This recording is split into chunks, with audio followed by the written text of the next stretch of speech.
স্নিগ্ধ বিষ। লেখনীতে সানজিদ আক্তার মুন্নি। পর্ব সংখ্যা 27। তৌসিরকে নিয়ে উপস্থিত সবাই এখন তাদের বাড়ির ভেতরে বসার ঘরে বসে আছে। তৌসিরের শরীরে গুলি লাগেনি, কাজ ছুঁয়ে সেটি বেরিয়ে গেছে, তবে বেশ বড় ক্ষত সৃষ্টি হয়েছে। সবাই তাকে হাসপাতালে নিতে চেয়েছিল, কিন্তু না, সে যাবে না। মরে ভূত হয়ে গেল, সে হাসপাতালে গিয়ে টাকা খরচ করবে না। তার সাথে তর্কে না পেরে অগত্যা তাকে বাড়ির ভেতর নিয়ে আসা হয়েছে। বিয়ে উপলক্ষে ফুপুরা সবাই এসেছেন।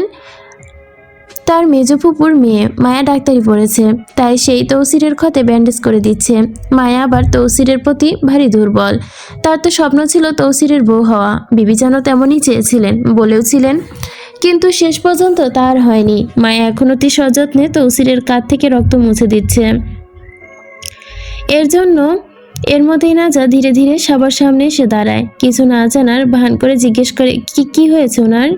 বিপিজান তার প্রশ্নের উত্তর দিতে তাকিয়ে বলেন, কিছু হয়নি, চিন্তা করিস না, গুলি শুধু ছুঁয়ে গেছে। নাজা বিপিজানের উত্তর শুনে ঠিকই, কিন্তু ওনার দিকে তাকায় না। তার চোখ তৌসির আর মায়া ভরা দৃষ্টির দিকে স্থির। তৌসিরের গায়ে পাঞ্জাবি নেই, শরীর খালি। তার বাবা চেয়েছিল পাঞ্জাবিটি ছিঁড়ে শরীর ছেড়ে নামাতে, কিন্তু তৌসির তা করতে দেয়নি। অনেক কষ্টে শরীর থেকে খুলেছে নিজেই, কারণ ছিলে তো লস। এত টাকা পাঞ্জাবি নষ্ট করবে নাকি? না, নষ্ট করা যাবে না। তৌসিরের উদাম শরীরটা বড্ড আকর্ষণীয়। তৌসিরের শরীর পরিশ্রমে গড়া এক নিখুঁত কাঠামো।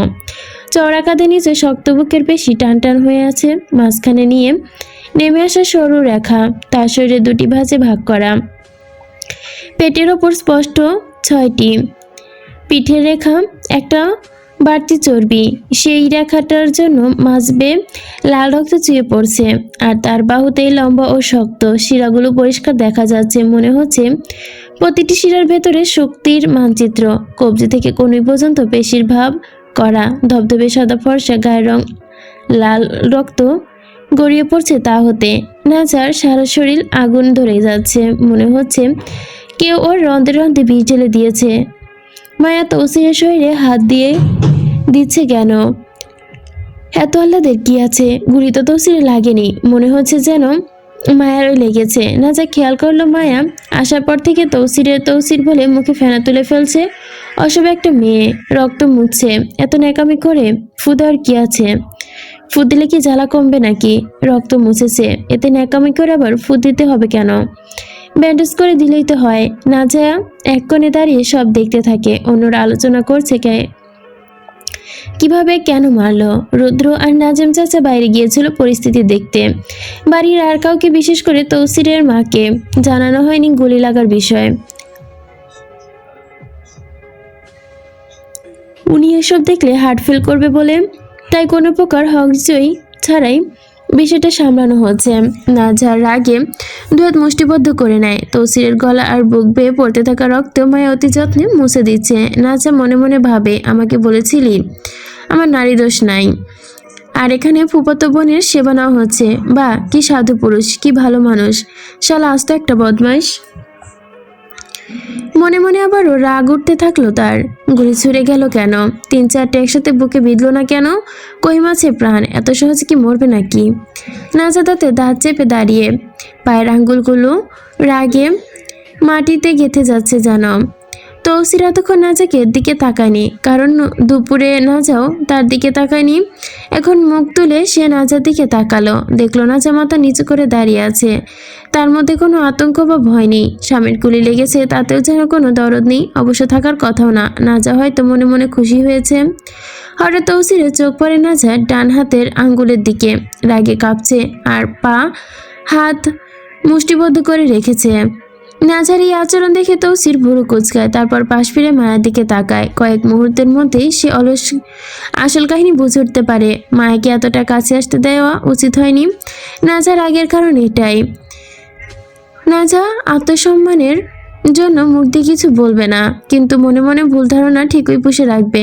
তৌসির নাজাকে রাগাতে চায়, কষ্ট দিতে চায়, কিন্তু পরনারীকে ব্যবহার করে নয়। এটা কাপুরুষের কাজ। তৌসির মায়ের কাছ থেকে একটু সরে গিয়ে বলে, মায়া তুই বাদ দে, বাকিটা আমি মুছে নেব। মায়া অবাক হতে বলে, তুমি একা কিভাবে মুছবে? আমি দিচ্ছি তো, দেখো নাভিতে গিয়েও রক্ত বেঁধেছে। পিঠেও লেগেছে। তৌসির মায়ের হাত থেকে মোছার তোয়ালটা ছো মেরে নিয়েই, আমার নাজা মুছে দিবে, সমস্যা নাই, তুই গিয়ে হাত ধুয়ে নে।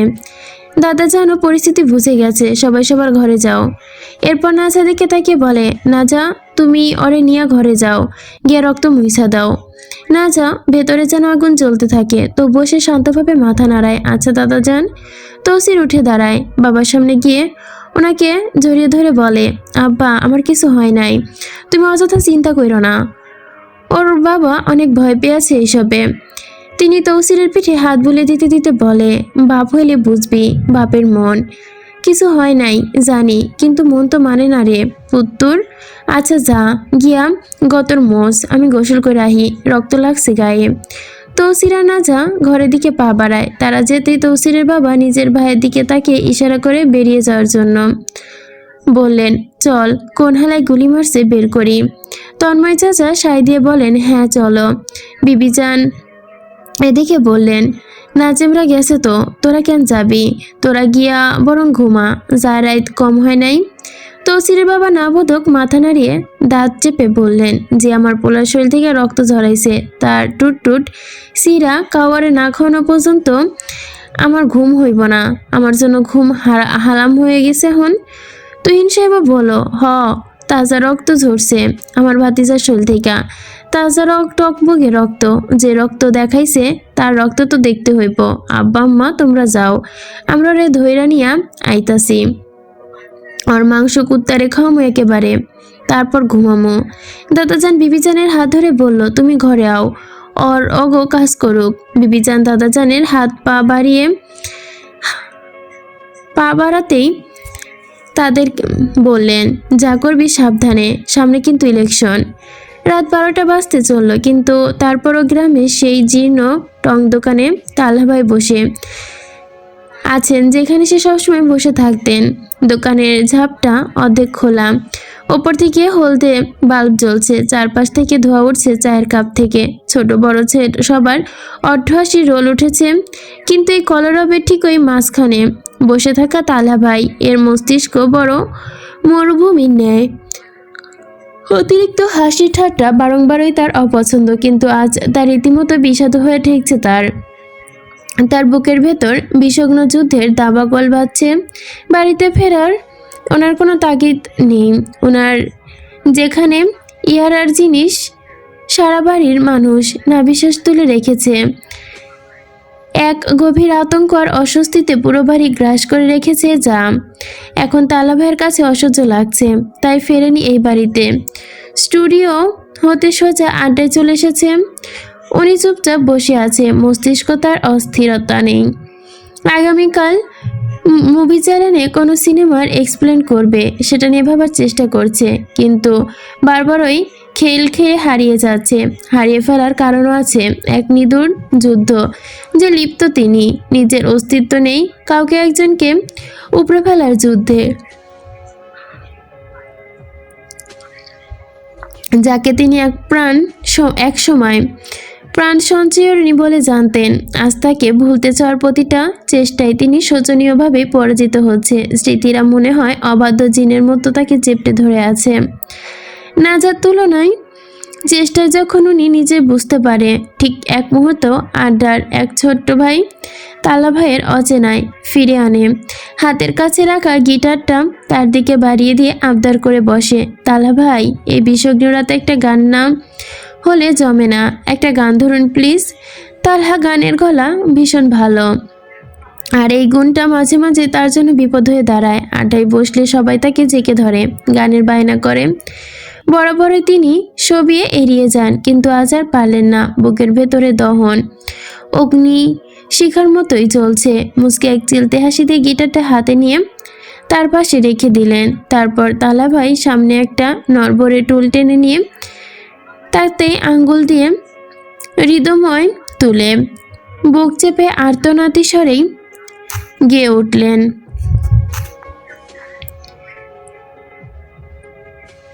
সোস্তা হো ইয়া। পুরো আড্ডা মুহূর্তে যেন স্তব্ধ হয়ে গেছে তালা ভাইয়ের বিষগ্ন কণ্ঠের সাথে। আড্ডায় থাকা সবাই এক অঘোষিত বিষাদের তালে सोचता हूँ कि वो कितना मासूम मासूम दा क्या है हो गया देखता है देखते देखते देखते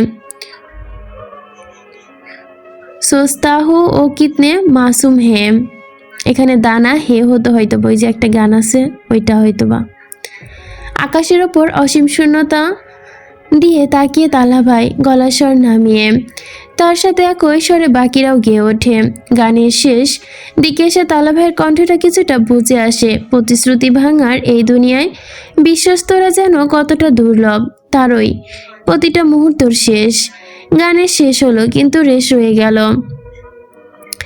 টং দোকানের হইচই করা দলটা এখন একদম নিঝুম তালা ভাই আরও একসাথে গেয়ে ওঠে নিজের যুদ্ধের মদনে সবার সাথে কথা শেষে তৌসির আর নাজা নিজের ঘরে আসে তৌসির ঘরের দরজা লাগিয়ে নাজার দিকে তাকায় না কিন্তু নাজা ওর দিকে তাকায় ওর সাথে হ্যাঁ না কোনো প্রকার কথা বলে না সে তার মতো বিছানা ঝাড়তে শুরু করে তৌসির নাজাকে উদ্দেশ্য করে বলে আরে নাজা হুররানি নাজা তৌসির এটাকে পাত্তা দেয় না শুনেও না শোনার ভান করে কাজে হাত বাড়ায় তৌসির নাজার পেছনে এসে দাঁড়ায় আমার দিকে তাকাও কথা কও না কেলা কি হয়েছে তো কও তো নাজা একবার কিছু বলে না সে শপথ করেছে তৌসিরের সাথে কোনো প্রকার কথা সে জড়াবে না নাজাকে এমন করতে দেখে তৌসির নাজার পেছনে একদম নিকটে এসে দাঁড়ায় আর আবারও বলে রাগ হইতেছে তোমার মায়া সুইটা সুরছে বলো আমারে নাজা আগের মতোই নিরুত্তর তৌসির এবার রাগ নিয়েই বলে টুটটুটগিরি করিস না নাজার কথায় নাজা কথা কমার লগে ভালো লাগতেছে না এইসব সারাদিনের মাঝে একটা কথা কষ্ট নেই আমার লাগে কিছু তো ক নাজা তো কথা বলবে না সে তো তৌসির কেড়িয়ে নিজের জায়গা থেকে সরে যাওয়ার জন্য পা বাড়াতে নেয় তৌসির এটা দেখে আর তেল মারে না পেছন থেকে নাজার বাহু চেপে নাজাকে ঘুরিয়ে এক টানে মুখোমুখি নিয়ে আসে হঠাৎ করে এক টানে যেন ব্যালেন্স হারিয়ে ফেলে সে থমথম খেয়ে যায় তৌসির দাঁত পিষে নাজার চোখে চোখ রেখে জিজ্ঞেস করে টুটুটে টুটটুট তুই আমারে তোর টুটুটে ঝাল দেখাইতেছস হ্যাঁ কথা কস না কেলা নাজা বুকের ভেতরটা ফেটে যাচ্ছে আর বরদাস্ত করা সম্ভব না নাজার পক্ষে তৌসির তার সাথে কি অজঘন্য কাজ করলো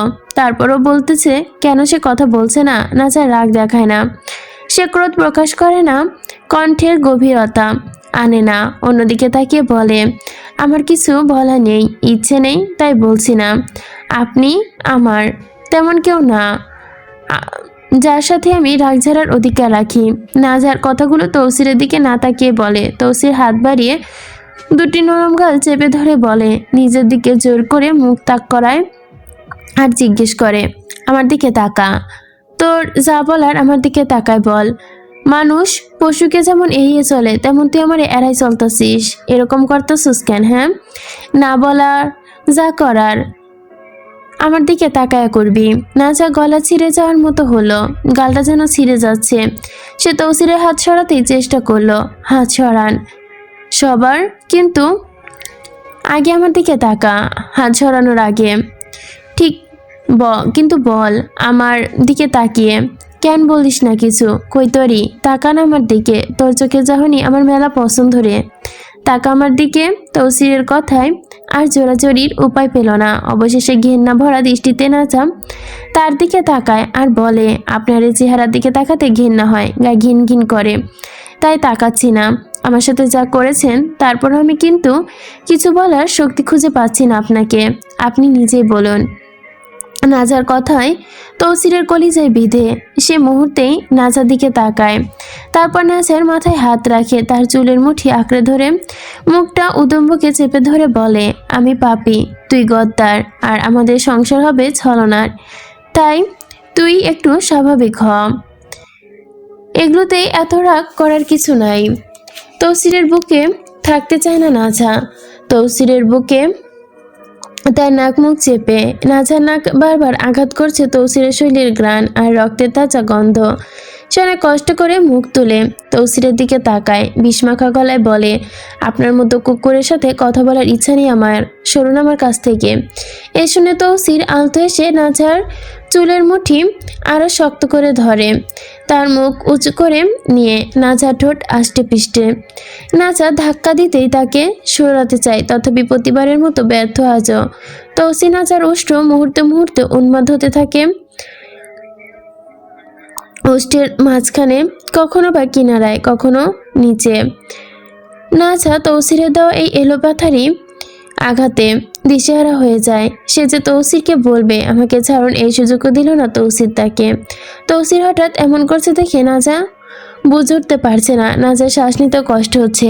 একের পর এক চুলের গোড়ায় পাগলের মতো উষ্ঠ ছুঁয়ে গেল তৌসির। যদি এবার আঁকড়ে নিত, ব্যাস। ব্যথা পাওয়ায় তৌসির থেমে গেল। নাজা ছাড়া পেতেই জোরে দুবার শ্বাস টেনে চিৎকার করে বলে ওঠে, আপনি কি মানুষ?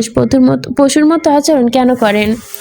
তৌসি নাজা চুলের মুঠি একদম শক্ত করে ধরে তাকে ঝাঁকিয়ে বলল, তুই নিজেই তো অমানুষ, তোর ভেতর কোনো মানুষত্ব নেই, বল আছে? না, নেই।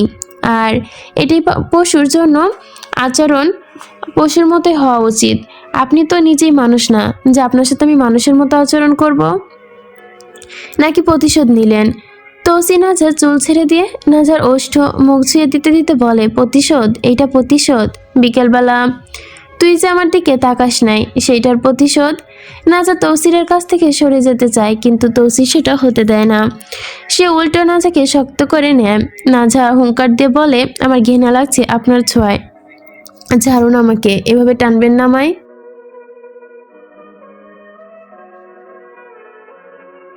টানবো, 100 বার টানবো। তুই আমার বউরে আমি টানমো, চিনমো, মারমো, কাটমো, যা ইচ্ছা করমো। হ্যাঁ, করবেন তো, সেটাই তো করা উচিত। আমি তো কাঠের পুতুল, সাথে খারাপ একজন মানুষ, বিশ্বাসঘাতক, আবার খুনিও, অত্যাচারের যোগ্য আমি। আমার কার্য কি করবেন? মারবেন? আমাকে দিয়ে মানুষ খুন করাবেন? আমায় দিয়ে দেহ ব্যবসা করাবেন? আমায় ভোগ করাবেন, কাজ করাবেন, যখন তখন যা ইচ্ছা করাবেন, ব্যাস এইটুকুই করতে পারবেন আমায় দিয়ে? এর চেয়ে বেশি কিছু তো আর পারবেন না। হয়তো আমায় দিয়ে করুন, আমি তো বাজারের পণ্যের মতো হয়ে গেছি। নাজার কথাগুলো তৌসিরের ইমোশনাল করার জন্যই বলেছিল, ইচ্ছে করেই। তৌসিরের কথাগুলো শুনে দ্বন্দ্বে পড়ে, মস্তিষ্ক চায় না বিশ্বাস করতে, কিন্তু মন চায় নাজা নিজ থেকে বলেছে। তৌসির হাঁসফাঁস করে বলে, নাজা কি বলল? তৌসির তারকে নিয়ে দেহভাষা করাবে, এটা বলল সে। তৌসির স্বাভাবিক হওয়ার চেষ্টা করে, তো তুমি ভুল ধারণা রাখতেছো, আমি তেমন কিছুই করবো না। আজ সকালে নিজের বিবিজানের সাথে মিলে যেটা করলেন, তারপর আর কিছু বাকি আছে করার? তৌসির নাজার বলা কথার উত্তর আর দেয় না, এক দৃষ্টে তার চোখে চোখ রেখে তাকিয়ে থাকে শুধু। নাজা কাঁদো হয়ে বলে, জানেন তৌসির, সব মিথ্যা, সব ছলনা মধ্যেও আমি শুধু একটা কথা বারবারই মন থেকে মেনেছি, আর তা হলো, আর যাই হোক, আপনি আমার একটু হইলেও ভালো চান। আপনি আমার ভীষণ অপ্রিয় কিন্তু বড্ড আপন, সেই আপনি আমায় এত বড় ধোঁকা দিলেন। সকালে আমি আপনার আসল রূপটি যখন দেখতে পাই, বিশ্বাস করতে ভীষণ কষ্ট হচ্ছিল আমার, বাস্তবতা মানতেও খুব ব্যথা পাচ্ছিলাম। মনে হচ্ছিল খুব অল্প সময়ে আপনি এতটা নিষ্ঠুর কেমনে হলেন। সবাই আমার প্রতি নিষ্ঠুর ভাবে জানতাম, ভালোবাসতাম সেই নিষ্ঠুরকে, যাকে আপন ভাবতাম সেও নিষ্ঠুর, যারা সত্যিকে আপন তারাও নিষ্ঠুর। আমার কাছে কেউ আপন না, যারা আমার আপন ছিল তারাও যে আমার সাথে নিষ্ঠুরতা করেছে, এমনকি আমার নিয়তি আমার বেলায় নিষ্ঠুর। তৌসি নাজার কথা ধরনের অভিযোগগুলো শুনে তার ছোট করে ম্লান গলায় প্রশ্ন করে, ব্যথা পাইছো আমার নিষ্ঠুরতা দেখা? নাজা মাথা দুলিয়ে বলে, হ্যাঁ, খুব। তৌসির পানি জমা অসহায় চোখে মলিন দৃষ্টিতে চেয়ে ক্ষণিক্ষণ, তারপর পৈশাচিক হাসি দিয়ে ঠোঁটের কোণে, তাহলে বোঝো আমার কতটুকু লেগেছিল যখন তুমি আমার লাগে নাগিন খেলতাছিলাম। আমি তো কালসাপ, তাই না? তাহলে বাঁচিয়ে রেখেছেন কেন? মেরে ফেলুন। কি লোভে, কি স্বার্থে আমায় গতারিনীর সংসারে রাখতে চেয়েছেন? তৌসির নাজার প্রশ্নে মুচকে এসে ওর মাথা একপাশে হাত বুলিয়ে দিতে দিতে বলে, স্বার্থ নিশ্চয়ই আছে, আর সেটা হলো 2-1টা সুন্দর বাচ্চার বাপ হওয়া। হব না আমি আপনার বাচ্চার মা, হইতে হইব না তোর। তোর দাদাই 4টা বিয়া কইরা যত পোলাপান জন্ম দিছে, তুই একাই ততজনের জননী হবি। কম হইলেও তো 8-10টা বাচ্চার মা হইতেই হইব তোরে, কই তরি। নাজা আক্রোশে ফেটে পড়ে। হব না, আর যদিও হই তাহলে ওদের বিষ খাইয়ে নিজ হাতে গলা টিপে মেরে ফেলবো। নিজ সন্তানের জনক তৌসির শিকদারের মতো জানোয়ার, সে বড় হয়ে নিশ্চয়ই তার মতোই জানোয়ার পশু হবে। সেই সন্তান না থাকাই উত্তম। তৌসিরের ভেতরটা যেন তোলপাড় শুরু হয়ে গেল এই কথায়। কতটা নিষ্ঠুরেই নাজা, কিভাবে কত সহজে বলল কথাগুলো। তৌসির রাগ দেখায় না, একটুও না, উল্টো নাচার গালে আলতো হাত রেখে বলে, মারিস, যদি মারতে পারিস তাহলে মারিস। এখন তো মা হসনি, মায়ের মন কি বুঝিস না। মা যখন হবি তখন বুঝবি সন্তান মায়ের কাছে কি। না যা, তুই পারবি না মারতে। পারবো, আমি পারবো। পৃথিবীর সব নিষ্ঠুরের চরম আমি।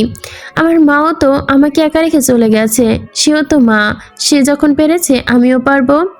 মায়ের কথা শুনে তৌসি থমকে যায়। হাত বাড়িয়ে তৌসি নাজার মাথা হাত বুলিয়ে দিতে দিতে বলে, আবার নিজের বুকে জড়িয়ে নিয়ে নাজার পিঠে হাত বুলিয়ে দেয়। তৌসির নাজাকে স্নেহ করে, এত যত্ন করে, এ ভেবেই এই যে মেয়েটা ছোটবেলায় মাকে হারিয়েছে, মায়ের আদর থেকে বঞ্চিত। বাপ চাচা হয়তো আদরে রেখেছে, অবশেষে স্বার্থের অভাবে বিলিয়ে দিয়েছে। এগুলো মাথায় রেখে তৌসির দুর্বলতা নাজার প্রতি।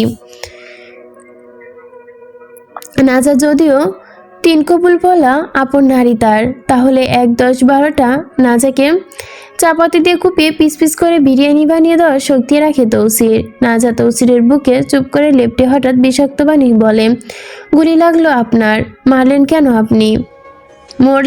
গুলি লাগলো আপনার, মরলেন কেন আপনি?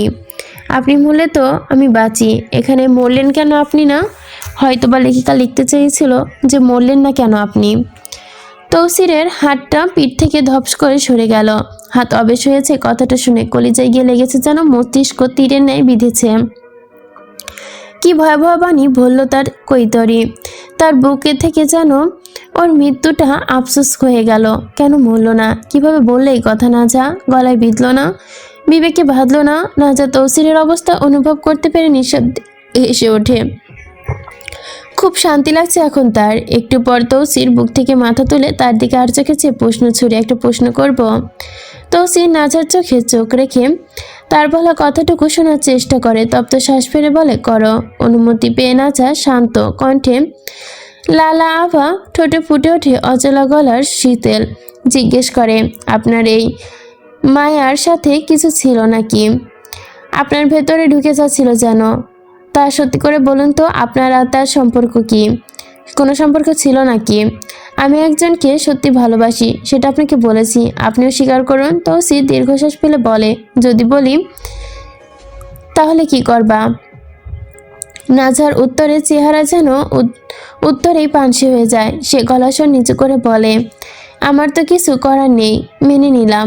এখন আছে তার সাথে? যদি বলে আছে। নাজা আশা করেনি, কেমন একটা লাগে তার অন্তরে। কোথাও যেন ব্যথা হলো। ম্লান গলায় ও, শুধু ও, ও শুধুই ও, আর কিছু বলবে না? রাগ করবে না? নাজা রাগ করবে কেন? রাগ আমি করার সাথী নাকি? তবে যেটা শত্রু হিসেবে, স্ত্রী হিসেবে রাগ করার অধিকার আমার নেই। কেন নাই? তুমি আমারে জামাই না মানলেও আমি তোমারে বউ মানি।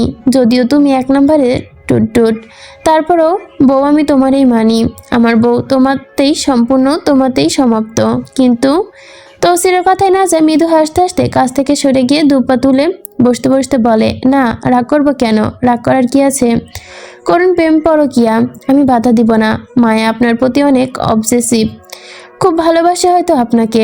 গুলি লেগেছে আপনার, কিন্তু ইমোশনাল ব্ল্যাক ব্লাশ করছে মনে মনে। সে হচ্ছিল তার কলিজায়, মনে হচ্ছিল তার কলিজায় গিয়ে গুলিটা লেগেছে। বেশ ভাগ্যবান তো আপনি, এমন একজন প্রেমিকা পেয়েছেন। বিয়ে করার পরেও সে আপনার প্রতি এতটা উতলা। তাকে বিয়ে করলেও পারতেন, আমার আপত্তি নেই, এখনো করতে পারেন। তৌসির নাজার কথাগুলো শুনে শত তিক্ততার মধ্যেও মুচকি হেসে দেয়। কি ঠেস মারা কথা বলে এই মেয়ে। তৌসির নাজার পাশে গিয়ে দাঁড়িয়ে বলে, কি আবার দ্বিতীয় বিয়ে করতাম? তুমি এক নাগনি যন্ত্রণায় কাতর, আমি তোমার দাদা চারবো কেমনে সামলাইতো। আর শোনো, আমি এসব প্রেম টেম করি নাই, করিও না, মজা করতেছিলাম। তুমি আমারে সত্যি মনে করো না। নাজা তৌসিরের শেষ বলা কথাটুকুতে একটু খুশি, বুকের ওপর থেকে একটা ভার যেন তার নেমে গেল। সে নড়ে চড়ে দু হাঁটু নিজে ভাঁজ করে নিল। আপনি সাপুরে নাকি? আমি সাপুরে কেমনে হইলাম? আমি নাগিন যেটা চিনতে পেরেছেন, তার মানে আপনি সাধারণ পক্ষের মানুষ না। বাবা, কথা তো ভালোই কইতে পারো, আমার ইচ্ছাধারী কাল নাগিনী। কথাটা বলতেই তৌসি নাজার দিকে ঝুঁকে কিছুটা বুঝে ওঠার আগে নাজা হাঁটু ভাঁজ করে পিঠে হাত দিয়ে তাকে বসিয়ে এক ঝাটকায় শুনে তুলে ফেলে। তার নিজে এভাবে শুনে ভাসতে দেখে নাজা তো জান যায় যে অবস্থা। ভয়ে ভয়ে বড় বড় চোখে চিৎকার করে বলে ওঠে, আমি পড়ে যাব। তৌসিরের ভ্রুক্ষেপ হলো না। জিমে ডম্বল নিয়ে যেভাবে বাইসেপ করে কল প্রেস, সেই এভাবে অবলীলায় নাজাকে ধীরে ধীরে কোনোই ভাঁজ করতে শুরু করলো।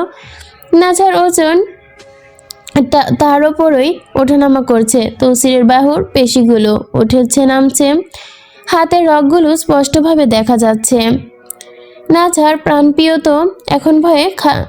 প্রাণপ্রিয় পাখিটা এখন ভয়ে খাঁচা ছাড়া হয়েছে। মনে মনে ভাবছে, তৌসির মানুষটা যন্ত্রণা বাড়িয়ে দিচ্ছে তার। তৌসির ধীরে ধীরে কোনোই ভাঁজ করতেই নাজা আতকে উঠে বলে, তৌসির আমি পড়ে যাব। না না, মরে যাব, নামা নামায়।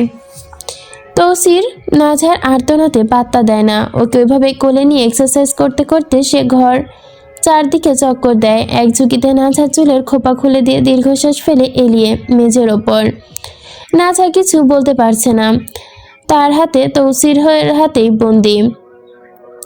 পা ছোটাছুটি করলেও নিজের মতো তাতেও কোনো কাজ হচ্ছে না। সেটা নাজার কল্পনাই ছিল না। অবশেষে নাজাকে সারা ঘর চক্কর খাটিয়ে এনে তৌসির তাকে বিছানায় শোয়ায়।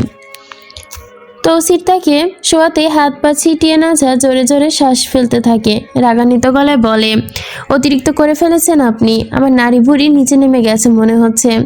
তৌসির ওর কথায় কান্না দিয়ে কোনো প্রকার এক অদৃশ্য মায়াজালে ধরিয়ে ধীরস্থিরভাবে ঝুঁকে আসে নিজের বলিষ্ঠ দু হাতের তালুতে।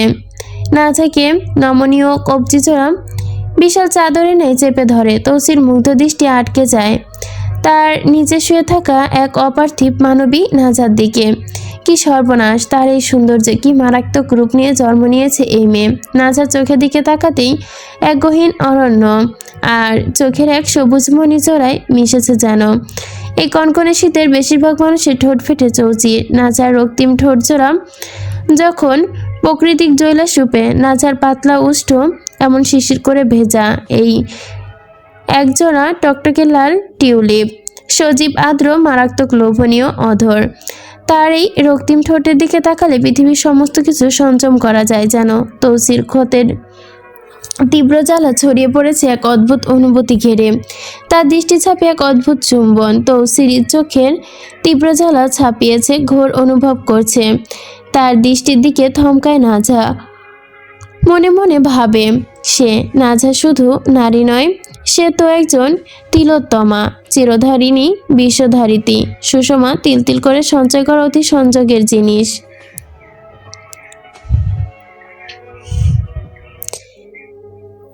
তো নাজা এক অসমাপ্ত বাক্য। তার এই রূপের বিভাগ কোনো সাধারণ কবির কলমে দেওয়ার মতো না। তৌসিরের মনে হলো নাজার এই লাবণ্য এক অপার্থিব বস্তু নয়, বরং এক জগতে বলা তৃষ্ণা আর বাহুগুলো বেড়ে যায়। অন্তরে হাজারো শব্দমালা গেঁথে। নাজার এই সৌন্দর্যের কুল খুঁজে পায় না সে, শুধু মুগ্ধ হয়ে দেখে যায় অপার্থিব চিত্ততমাকে। নাজার সারা শরীর আজ হঠাৎ তৌসিরের কেন এমন আজব ব্যবহার বুঝতে পারল না। নাজার বেঘরে জোরে জোরে শ্বাস নিতে তৌসির সরে তাগিদ দেওয়ায় শক্ত করে নেয়। তৌসির যে তার মাথার দুপাশে দু হাতে বিছানায় চেপে ধরে রেখেছে। নাজা বেক্কেলের মতো তার দিকে তাকিয়ে রয়েছে, চুপচাপ শুধু দেখছে, নাকমুখ ছিটকে।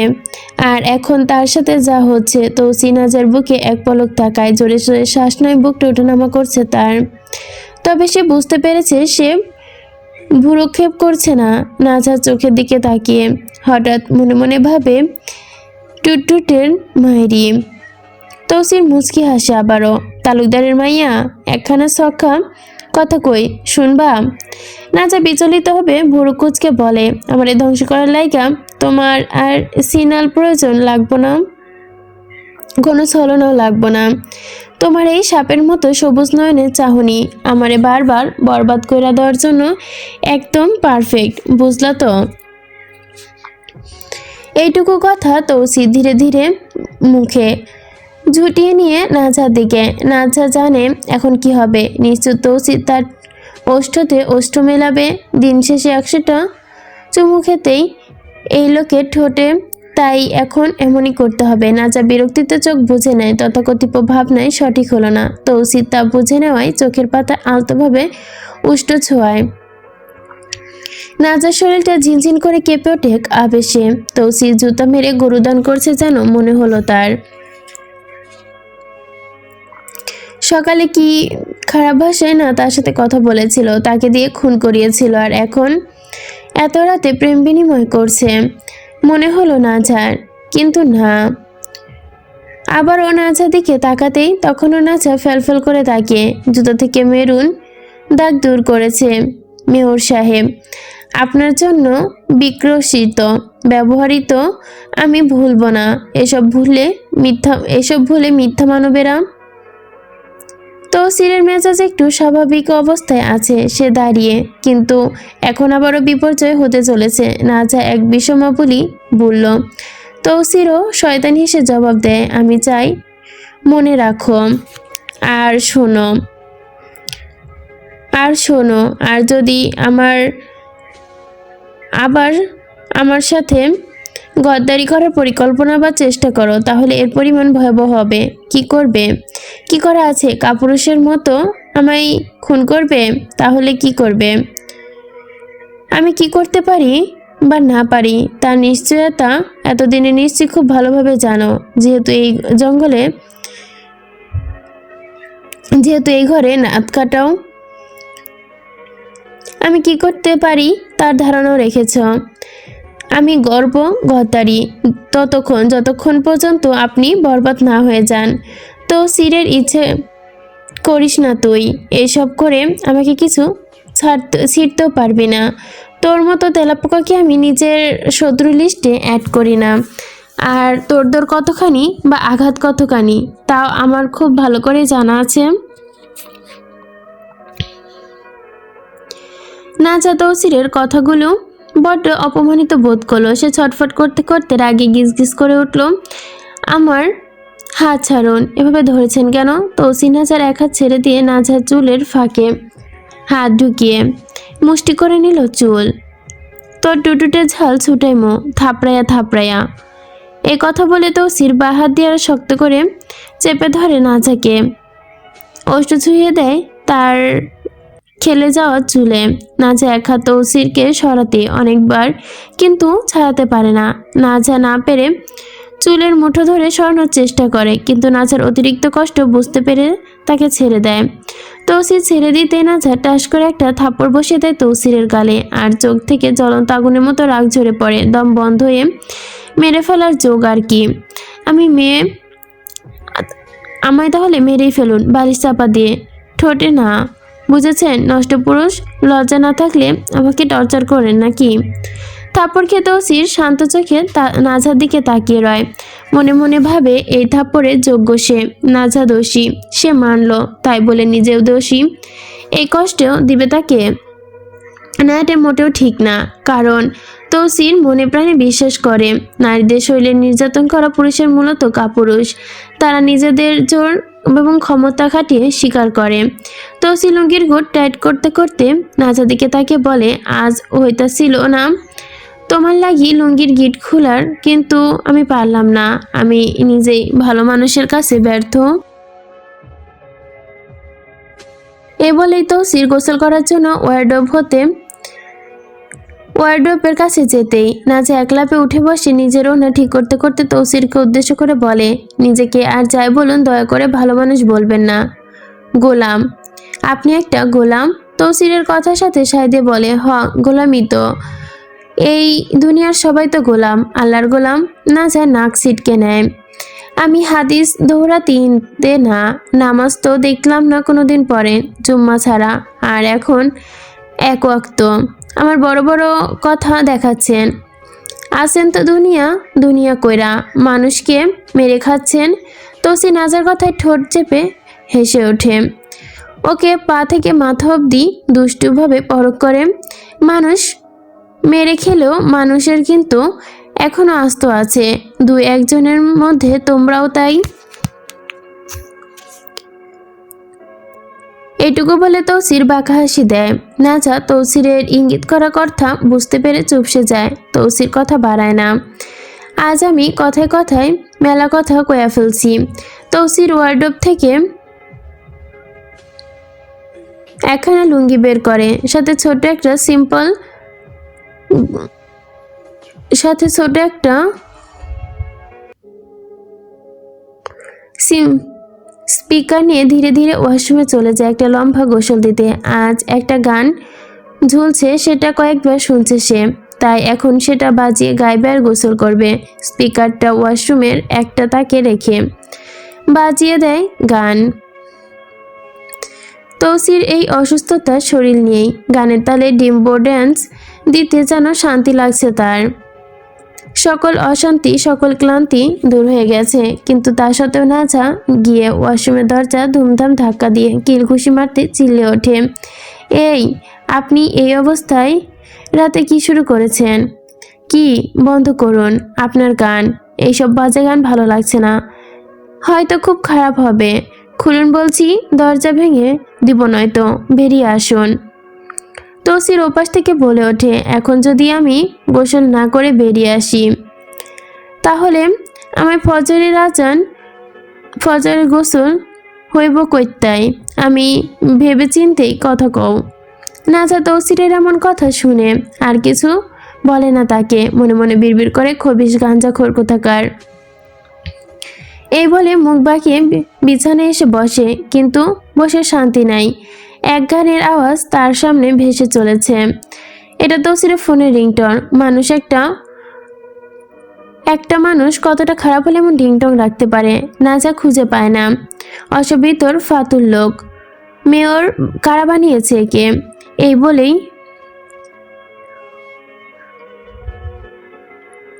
বলেই তৌসিরের দিকে তাকালো। এই তৌসির মরার সময় মনে হয় এই ফাতরানি করতে করতে ওই পাশে পার হবে। এদিকে ফোন এক কানে বেজে যেতেই মনে হচ্ছে, জাহান্নামি জাহান্নামি জাহান্নামি। নাজা বিতৃষ্ণায় কপাল ভুরু বুঁচকে নিল। নয়তো এতে করে এই ফোনটা দিচ্ছে নিশ্চিত,